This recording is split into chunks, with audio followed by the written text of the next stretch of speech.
What's up, y'all? Welcome back to Critical Consciousness. Today I'm just gonna be kind of rambling about the war in Iran. I've had a lot of videos in the works, and I'm not gonna lie, the war in Iran, as soon as the United States bombed, the official center and killed Khamenei, I've been totally consumed by this war, following it very closely. And so I figured I would just kind of share what I've been learning about it. First things first, there's a lot of ways that you can kind of approach this or explain how this happened, because I think as it unfolds, particularly from the perspective of the United States, it doesn't make a lot of sense, and it doesn't look like US politicians really thought this through, which I don't think that should surprise anybody, to be honest. But there's a couple ways that you can kind of look at this or approach this. And I think one way is to say the United States was maybe kind of buoyed by what happened in Venezuela and how they were able to so swiftly carry out that operation. And to be fair, we could debate even the success of that, but at least on the surface, it looked like a very successful operation, right? It was very swift. They dropped a couple bombs, they went in with a special ops team, and they kidnapped Maduro. And I think there's a potential that the United States and Israel obviously were very confident from that operation, and they were like, oh, we can do the same thing in Iran, right? We'll take the leaders out. We've been funding color revolution and opposition groups within Iran. There's obviously a lot of sentiment toward the Islamic Republic and all of that stuff, especially from people of the diaspora living in the United States and elsewhere around the world. But I think the United States was kind of like, oh, we'll take out the leader, and a popular revolution will happen, and there will be a new government that's willing to negotiate and become part of our world order, right? Someone who's willing to kind of give up their sense of sovereignty to kind of be a part of the gravy train of Western capitalism, if you will. And I think that has turned out to be a very severe miscalculation, if that was the calculation, right? Because that has not happened at all. If anything, the Iranian people within Iran, right, the people who actually live in Iran, are more united than ever. And of course, you have the people with a lot of internalized stuff going on being like, please, United States, keep dropping more bombs on my home country. But within Iran, and most Iranians are being united around this. And there's a professor at the University of Tehran who's been making the rounds on YouTube and social media, and he's obviously extremely insightful. He knows a lot about his own country. And he says, we can teach young people about the vitriol and the sadism of US imperialism, and just how disgusting and violent and damaging it is. But at the end of the day, they're never going to fully realize, right, if they don't see it themselves. And he's saying that this is having a radicalizing effect, especially for a lot of young Iranians, who are seeing with their own eyes the vitriol and the sadism and the honestly just the absolute terror that comes with US imperialism. And it's so unjustifiable that people are uniting, and not to mention, of course, that Iran has a constitutional process, right? And they just went about appointing the next leader. So far from destabilizing Iran and creating a revolution, the United States and Israel have actually unified Iran. So there's that kind of explanation, right? That, they thought they could do this quickly. They were feeling confident about what happened in Venezuela with Maduro, so they tried that. There's also another perspective of this was, Netanyahu or Israel, they've been trying to get various US presidents to go to war with Iran for the last couple of decades.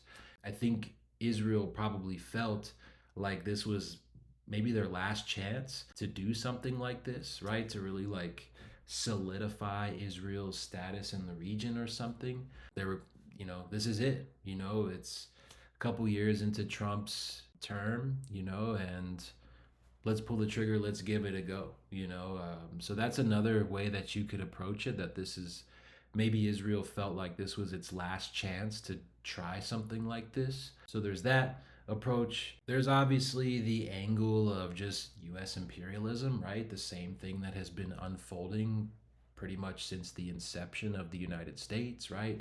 Neocolonialism, imperialism, global capitalism, which involves oppressing, other countries around the world in the global south and the third world, extracting their resources and extracting capital. So there's obviously that element. I would say those are probably the main three, like, reasonable explanations, and maybe there's a thread between all of them somewhere. You could also, of course, say, and I think this goes together with the last approach that I was talking about, but you could also say that, they had something and they have something deeply compromising on Donald Trump, right? Israel, Mossad, the whole like Epstein operation. They have something deeply compromising on Donald Trump and they're hanging it over his head. And they're like, look, bud, you need to freaking invade Iran. Otherwise, we're going to do this or whatever. So there's very much the possibility of something like that as well. And maybe it's a combination thereof, of all of those things, right? But so how's the endeavor going so far, right? We said that obviously it had kind of the opposite of the intended effect, right? Taking out Iran's leadership. And I think, considering the fact that the Trump administration and the Zionists and the elite class and some sort of amalgam of all of those forces, right? Maybe they thought it was going to be a quick operation, and they've since learned, like, oh, okay, this is going to drag on a bit. And I do think that the United States has tried to like reach a ceasefire with Iran, and Iran, and justifiably so, is like, why would we trust you? Like, why would we call a ceasefire? Why? So you guys can restock your anti missile defense systems and recalibrate and come up with a different strategy? No, we have your backs against the wall and we're not going to relent. And I think a big element of this, and this is a thread throughout US history, it's a thread of Western civilization, it's a thread of white supremacy, right? And all of those things together, is I think there was a severe miscalculation and an underestimation of Iran's capabilities. I think there's this sense of like, oh, there's these backwards, brown people living in the desert in the Middle East, and they have no chance against, the United States and Israel's military might. The United States is the most powerful military in the world, right? We'll blow anyone off the map, right? We'll defeat anyone in a war. So there's that element of just like dehumanizing white supremacy to the point that it produces this hubris where you just think you completely underestimate and miscalculate the capabilities of your opponents in this case, right? And Iran is letting the United States know very clearly how severe of a mistake that sort of thinking is or was. As it turns out, yes, of course, the United States has, the most powerful air force, and it can fly jets overhead and drop huge bombs and make huge explosions. But that's not really a winning strategy, right? You can't just blow shit up and expect like, oh, we're gonna win because we're just gonna destroy all of your things, right? As it turns out, it doesn't work that way, right? You have to have some sort of strategy. You have to have some sort of definition of success and what that looks like.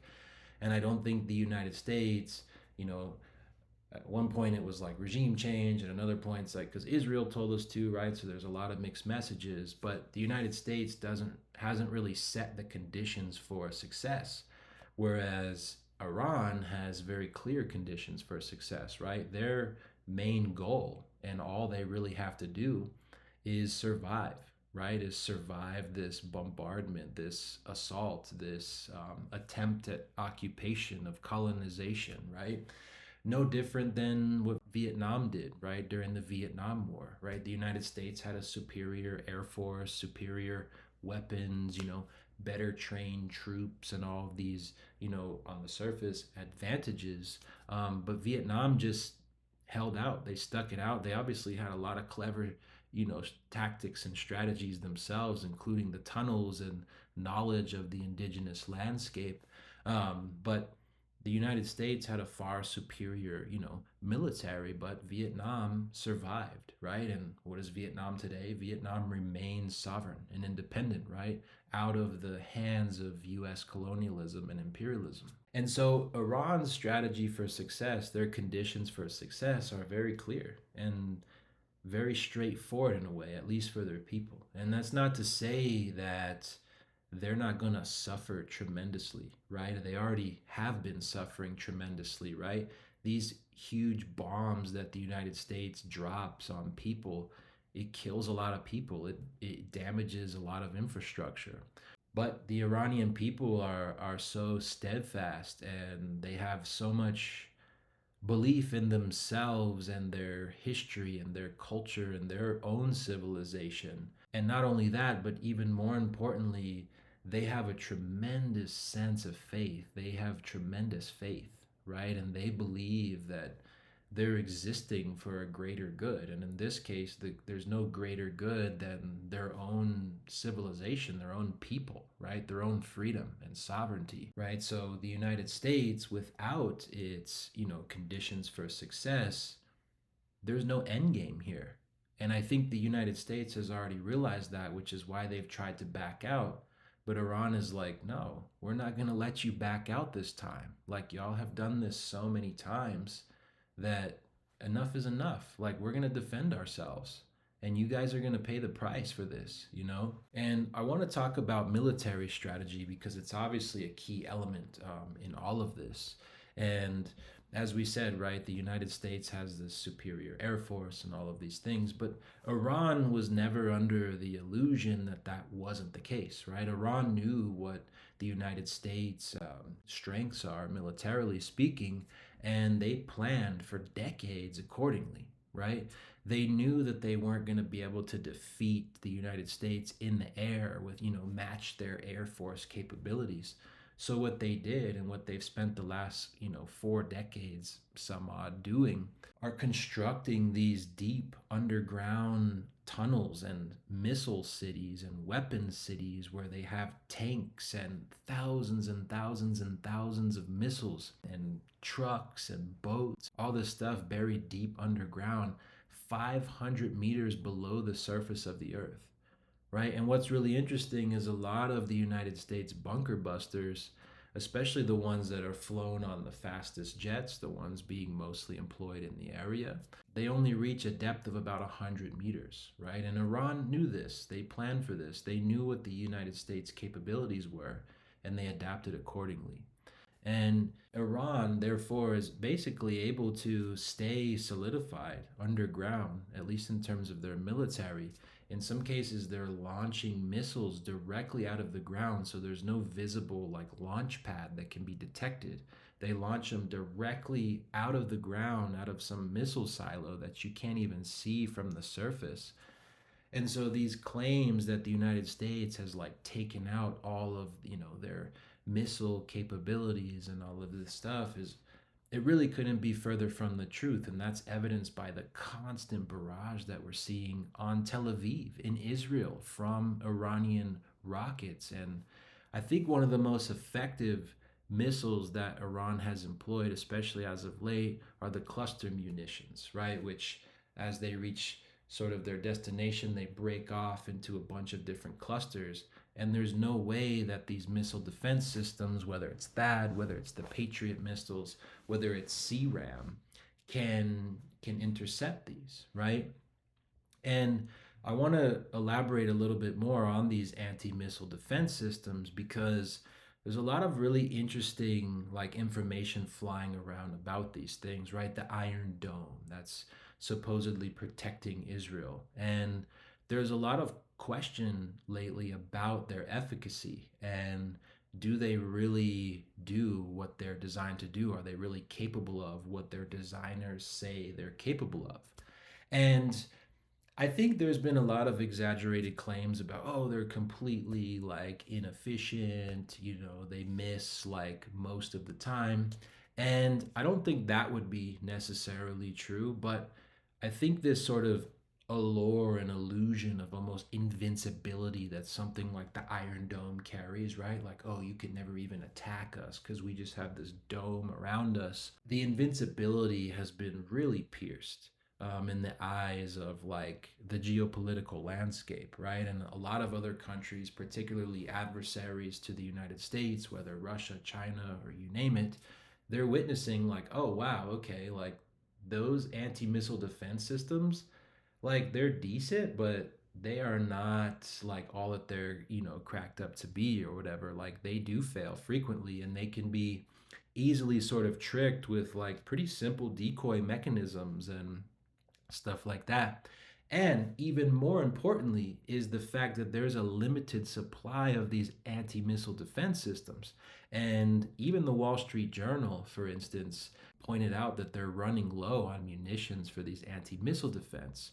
And we've seen that the United States has actually taken the anti missile defense systems out of South Korea, right? Which they use for a potential conflict with North Korea. They're taking them out of South Korea and they're bringing them into West Asia, into Israel, right? Because that's how low they're running on these anti missile defense munitions. And that's obviously left South Korea like, yo, what are you doing? Like those are to protect us. Now you're taking them, right? So there's a couple layers there, right? Not only are they not like completely invincible and like this, ominous force, the Iron Dome that can't be penetrated, and the United States and Israel are like, you can't defeat them, right? So not only has that been pierced and has that illusion sort of popped, but they're also running extremely low on the munitions required to fire these anti missile defense rockets. And the other layer to that is they take quite a long time to produce. And a lot of, and I'm not going to act like I'm like some sort of nuclear scientist or like rocket scientist here, but a lot of the materials needed for these defense systems, the raw materials, are basically controlled by China at this point, right? So how's that conversation going to go when the United States is like, yo, we need to manufacture more anti-missile defense rockets, right? And the last thing that I want to talk about and where it's sort of escalated to this point and where I think we should all be deeply concerned if we weren't already, because we certainly had reason to be already. But according to international law, right, in a conflict, in a war, regional war, or any type of war for that matter, it's against the law to go after infrastructure that's necessary for civilization or for society. So things like drinking water facilities, energy infrastructure, oil refineries, right? These sorts of things. It's off limits, right? You can only attack military targets according to international law, right? And of course, I don't think this should surprise anyone, but the United States and Israel don't follow international law. So they have struck, and they struck about a week ago some of Iran's like largest oil refineries, creating these huge explosions of like black smoke and sending like oil running into the sewage system and lighting the city on fire pretty much. And Iran was like, okay, look, if you guys are going to start targeting our energy infrastructure, we're going to start targeting the energy infrastructure of the Gulf states, which are essentially y'all's allies, right? And which they did. They retaliated. They blew up Saudi like petroleum facilities as well as petroleum facilities in Qatar and Bahrain, I think. And then since then, there's been kind of this ceasefire, but only as it relates to targeting infrastructure. But today, actually, the United States and Israel blew up some sort of energy facility. I think it was close to a nuclear facility. It's also a petrochemical plant or petrochemical facility. And so Iran, within an hour, literally retaliated by targeting one of Qatar's like most important petroleum facilities, right? Creating huge explosions. And all of this is causing, I mean, irreparable damage in some cases to this important energy infrastructure, right? And this stuff can't just be rebuilt in, a year even. I mean, it takes years to reconstruct this stuff. So not only have petroleum products gone offline in a lot of ways because a lot of these facilities have been shut down to sort of protect themselves from all these missiles flying in different directions. But obviously Iran has also stopped US and Israel affiliated cargo ships from passing through the Strait of Hormuz, right? So this is a very critical choke point in the global economy, right? 20% of the world's energy flows through the Strait of Hormuz, or at least it used to.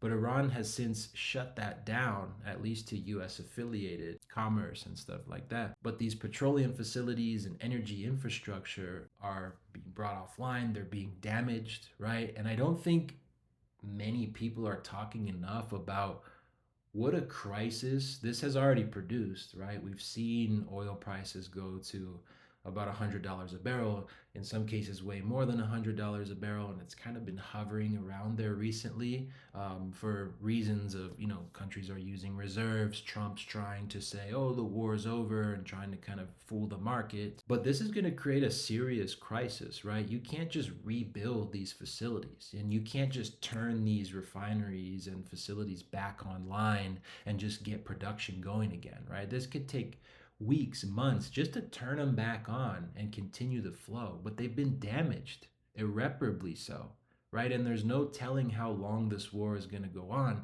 And Iran is very much aware of this, right? And part of their strategy, part of their asymmetric warfare, and part of this war of attrition is the knowledge of Iranians that, like, look, yes, we can't defeat the United States militarily, but we can cause a lot of damage, right? We can cause a lot of damage to Tel Aviv, to Israel, as their missile defense systems continue to fail and as they run out of munitions. They're going to start pummeling Tel Aviv and Israel even more, right?